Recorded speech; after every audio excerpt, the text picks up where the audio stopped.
अस्सलाम वालेकुम ग्रेड 6, कैसे हैं आप सब? My name is Rida Khalid and I welcome you back to my lessons. Students, आज हम बात करने वाले हैं यूनिट नंबर 9 के लेसन नंबर 5 के बारे में। जी, आज हम रीडिंग करेंगे पोएट्री के बारे में। यानी आज हम दो पोम्स को स्टडी करने वाले हैं, दोनों का ही ताल्लुक स्पोर्ट्स के साथ है, लेकिन दोनों कुछ डिफरेंट किस्म की स्पोर्ट्स हैं, यानी इसके अंदर एनिमल्स का एडिशन भी है। आज हम बात करने वाले हैं एनिमल्स किस तरह की स्पोर्ट्स करते हैं। तो बच्चों, आज के इंटरेस्टिंग लेसन को स्टार्ट करते हैं। जल्दी से अपनी ओपीई बुक्स निकाल लीजिए ताकि हम आज की पोएट्रीज को पढ़ सकें।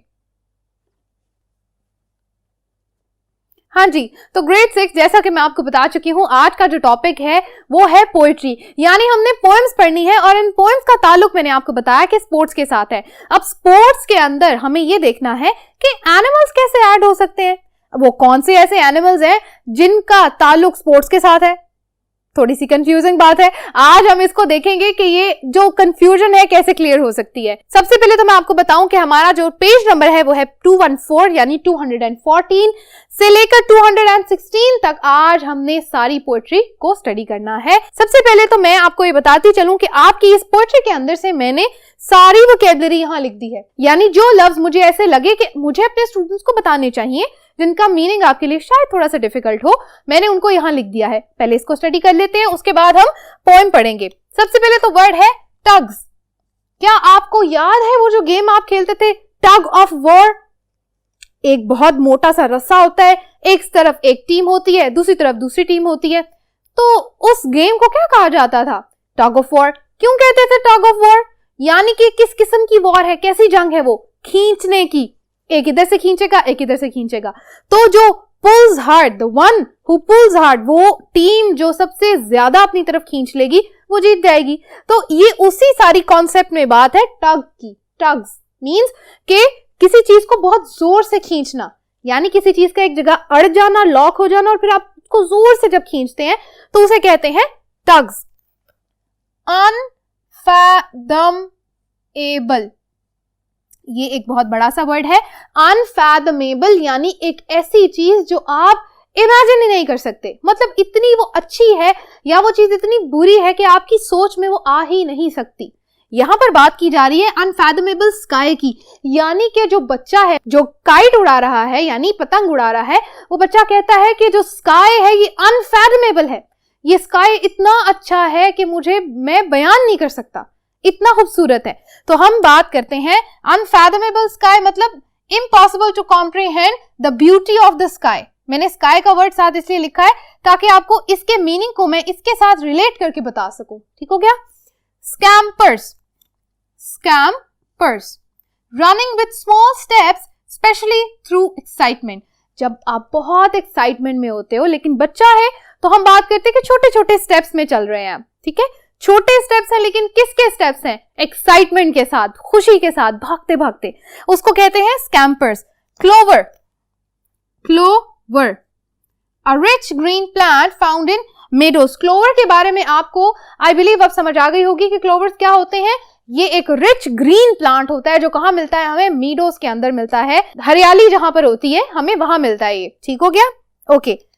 हीडलेस, लैक ऑफ अटेंशन और केयर, अनअटेंटिव, एक ऐसा मोमेंट यानी एक ऐसा लम्हा जहां आप क्या है? अनअटेंटिव है, लैक ऑफ अटेंशन है, समझ नहीं आ रही, तवज्जो नहीं दे रहे, केयर नहीं कर रहे। कहते हैं ना, आई डोंट केयर अबाउट इट। तो आप जब उस सिचुएशन में होते हो, जब आप यू डोंट रियली केयर, उस टाइम पे हम बात करते हैं, उस सिचुएशन को कहते हैं हीडलेस। एक उसके लिए जो फ्रेज यूज किया गया है, हीडलेस ऑफ द टाइम, यानी टाइम की परवाह नहीं कर रहा वो जो बच्चा जिसके बारे में बात हो रही है, जो काइट उड़ा रहा है।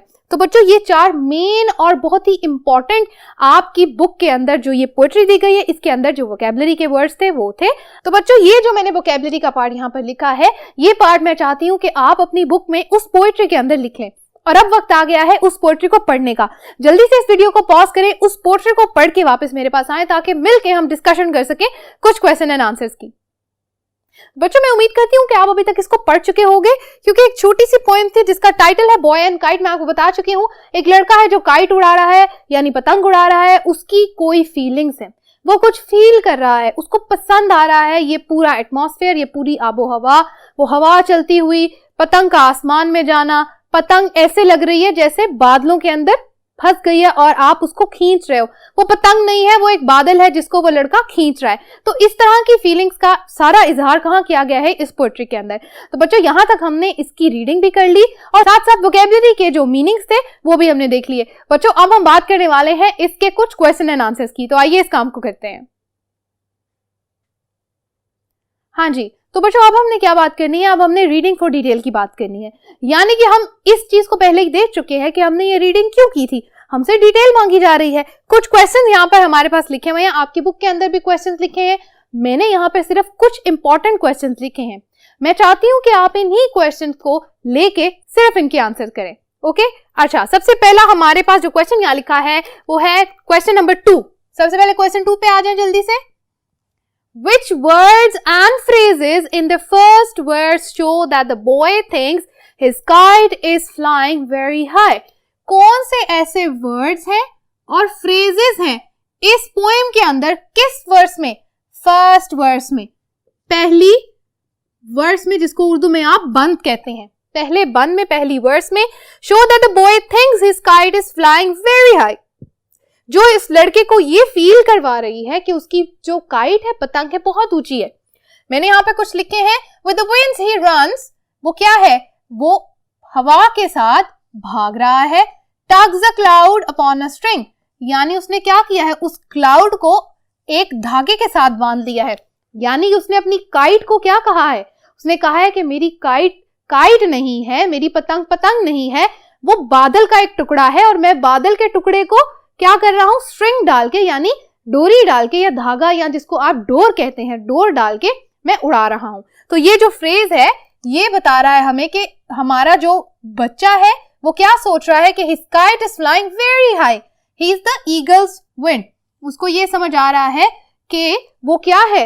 वो ईगल के विंग्स है, यानी उकाब के पर हैं। अच्छा, उसके बाद जल्दी से आ जाए क्वेश्चन नंबर 3 पे। Okay, which words in the first verse suggest that the boy is in a world of his own? अब हमने सिर्फ वर्ड्स देखने हैं, वो कौन से ऐसे वर्ड्स हैं हमारी फर्स्ट वर्स के अंदर जो ये बता रहे हैं कि वो जो लड़का है वो अपनी ही ख्यालों की दुनिया में है। कैसे पता चलेगा? आइए पढ़ लेते हैं। सबसे पहला जो वर्ड है वो लिखा है wheeling suns, an unseen galaxy, unfathomable sky. ये 3 ऐसे वर्ड्स और फ्रेजेस बेसिकली दिए गए हैं जो क्या आपको बता रहे हैं कि जो लड़का है वो ये सोच रहा है कि ये दुनिया उसके जो जहन में है वही है। यानी उसकी जो थिंकिंग है उस दुनिया के बारे में, उस पूरे एटमॉस्फेयर के बारे में, जब वो काइट उड़ा रहा है, पतंग उड़ा रहा है उस टाइम पे, तो वो लड़का जो है वो अपनी ही दुनिया में मगन है। यहां तक आपने इन वर्ड्स को लेते हुए इस आंसर को कंप्लीट करना है। Question number 4, which words in the second verse show that the boy is happy as he flies his kite? कौन से ऐसे लफ्ज हैं जो हमें ये बता रहे हैं? किस वर्स में? सेकेंड वर्स में। अब पहली वर्स को छोड़ दें, दूसरी वर्स पे आ जाए, उसके नीचे shows that the boy is happy as he flies his kite। ये हमें बता रहे हैं कि जो लड़का है he is happy as he flies his kite। जैसे जैसे वो पतंग उड़ा रहा है उसकी खुशी का इजहार कैसे किया जा रहा है? उस सेकेंड वर्स में नीचे की तरफ। ठीक है, जो वर्ड यूज किए गए हैं वो है स्कैम्पर्स, whistles, laughs, aloud। The boy scampers, whistles, laughs aloud, और the boy scampers, whistles and laughs aloud। ठीक है, तो ये जो वर्ड्स हमें ये बता रहे हैं कि बच्चा क्या है, ये हैप्पीनेस को शो करे ना सारे वर्ड्स। मैं यहां लिख देती हूं, आप इस वर्ड को भी ऐड कर सकते हैं, that it shows the boy's happiness। ठीक है, तो यहां तक 4 हमने आंसर्स पूरे कर लिए। एक और क्वेश्चन का आंसर कंप्लीट कर लेते हैं, उसके बाद हम चलेंगे अगले टॉपिक पे। हाँ जी, तो लास्ट क्वेश्चन को देख लेते हैं, उसके बाद नेक्स्ट टॉपिक की तरफ चलते हैं। अकॉर्डिंग टू द पोएट, हमारे शायर के मुताबिक, what does not worry the boy? वो कौन सी ऐसी चीज है जिसके बारे में वो बच्चा बिल्कुल भी परेशान नहीं है, उसको कोई फिक्र ही नहीं है?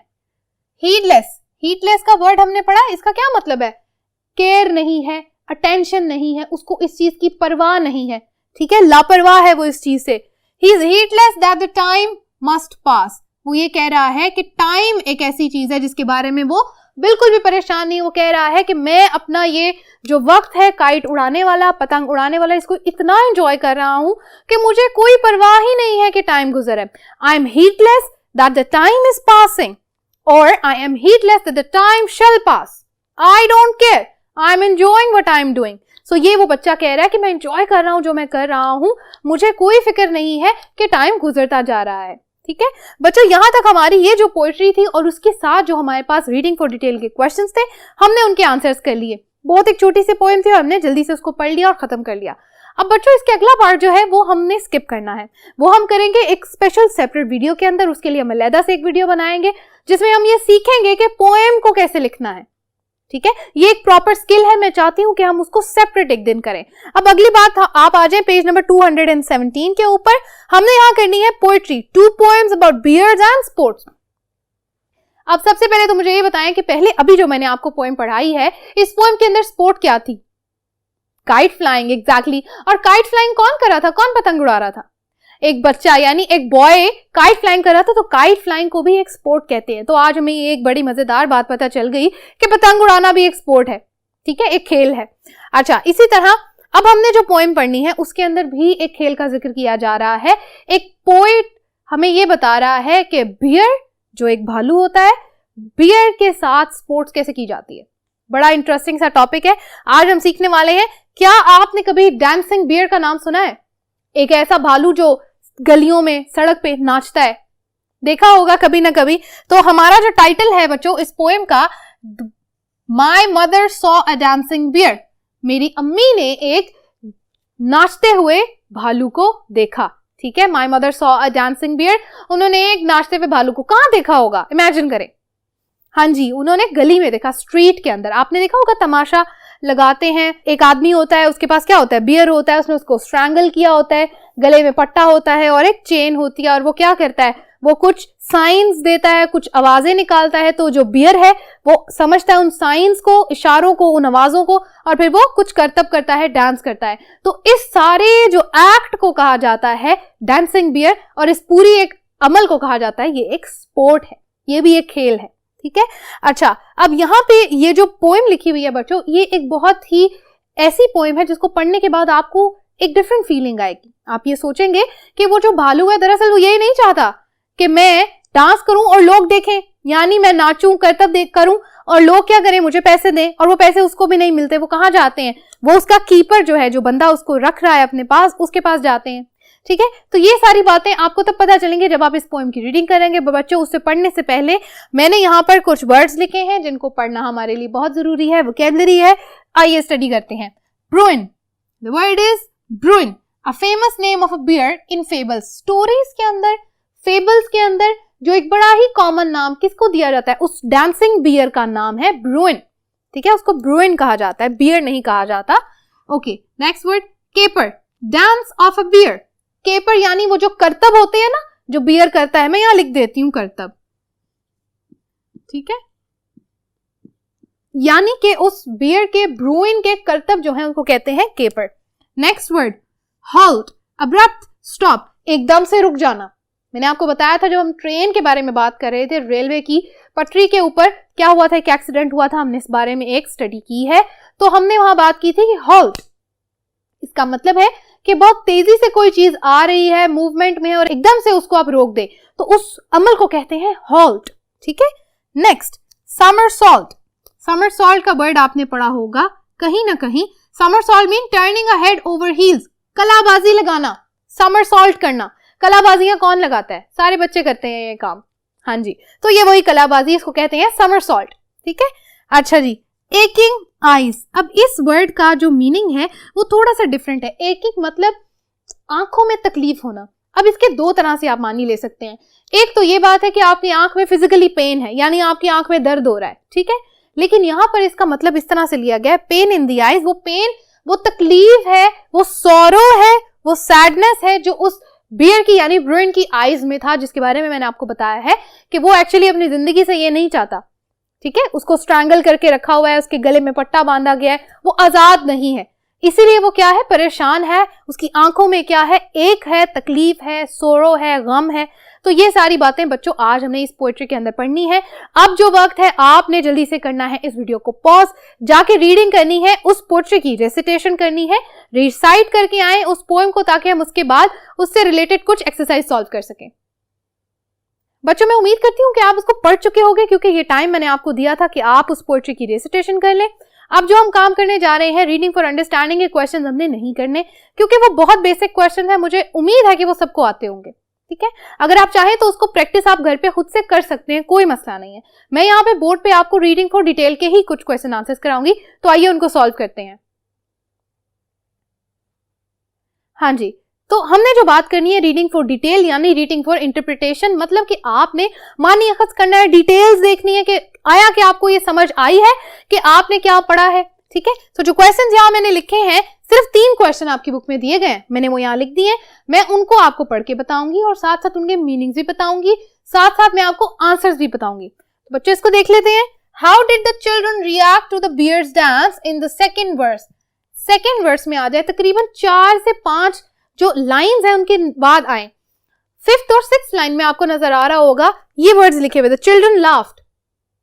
मिल गया सबको? हाँ जी। तो इस पोएम के अंदर जब यहां से लेकर अगली 3-4 लाइंस को पढ़ें, आपको अंदाजा होगा कि वो क्या रिएक्शन था बच्चों का जब उन्होंने उस बियर को डांस करते हुए देखा। हम यहाँ पे जो लिखे हुए हैं एक्शन उनको पढ़ लेते हैं।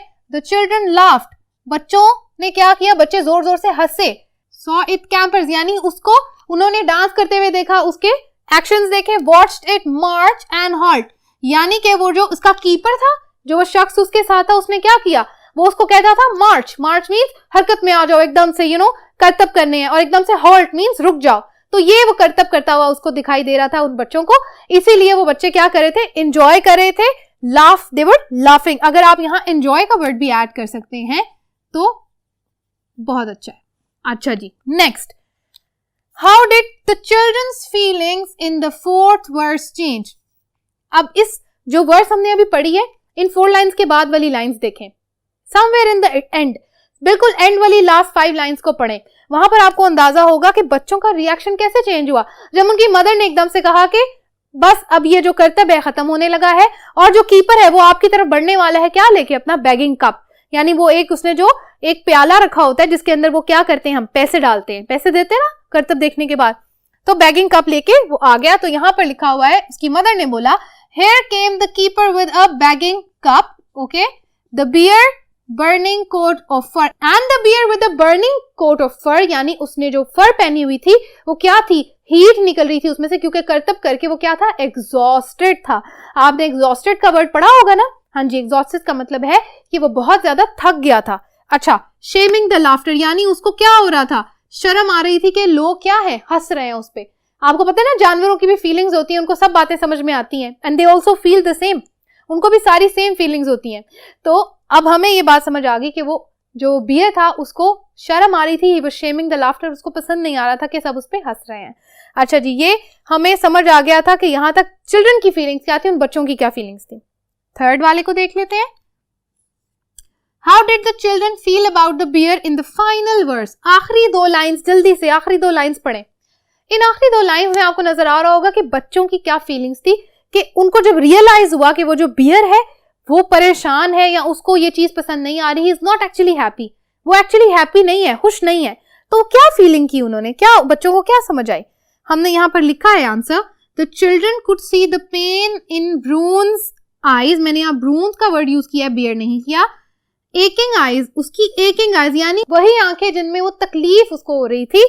फार डिस्टेंस फॉरेस्ट एंड स्नो, यानी उन बच्चों को पता चल गया है कि वो बियर क्या चाहता है, बियर चाहता है कि मैं फार डिस्टेंस यानी बड़े ही दूर कहीं चला जाऊं, इन द फॉरेस्ट, एक ऐसे जंगल में जहां मुझे कोई पकड़ ना पाए, एंड द स्नो, क्योंकि बियर स्नो में रहते हैं ना, हमें देखा था, तो बियर ये चाह रहा है कि मैं कहीं दूर जंगल में चला जाऊं और क्या हो, वहां पर स्नो हो, ताकि मैं अपनी जिंदगी आराम से गुजार सकूं।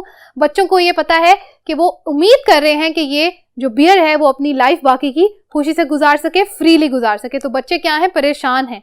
ठीक है, यहां तक हमने स्टडी कर ली इस पोएम की और इस पोएम के साथ दिए गए क्वेश्चन आंसर्स की।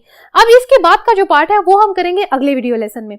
यहां तक आज हमने 2 मेन बातें सीखी कि एनिमल्स के साथ जो स्पोर्ट्स की जाती हैं वो कौन सी होती हैं, और इसके साथ जो काइट फ्लाइंग होती है वो भी एक स्पोर्ट है। इससे रिलेटेड हमने 2 पोएम्स पढ़ी और दोनों ही पोएम्स के साथ हमने कुछ क्वेश्चन एंड आंसर सॉल्व किए। हम अगली वीडियो में मिलेंगे जहां हम करने वाले हैं मजीद कुछ क्वेश्चन आंसर जो कि रिलेटेड होंगे इन्हीं 2 पोएम्स के। ठीक है, तब तक के लिए अपना ख्याल रखिएगा, अपना काम करते रहिए। Thank you so much for watching today's lesson. Allah Hafiz.